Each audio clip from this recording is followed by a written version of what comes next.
Hello there, welcome to Social Guidance. In this video, I will show you how to hide following list on Instagram. So for this, let's open our Instagram app. Once the app is open, click on this profile button in the right bottom corner. As you can see, I have the professional dashboard here. This means my account is in professional mode. Now to hide your following, you need to click on three line on the top right corner. And if your account is in professional mode, then click on Creator Tools and Controls.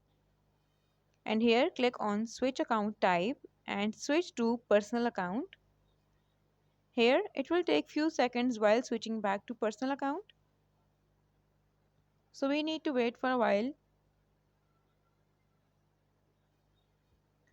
Okay, so now the account is switched back to personal account. As you can see, we don't have any dashboard now. Now you need to click on three lines on the top right corner and then scroll down.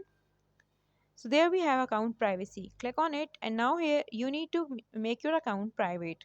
And now your following list is private. Now if someone want to see your following list, they must need to send you a friend request and you must need to approve their request. Then they will be able to find your following. Otherwise they will not be able to see your following. If this video helped you, leave a like on the video and make sure to subscribe our channel.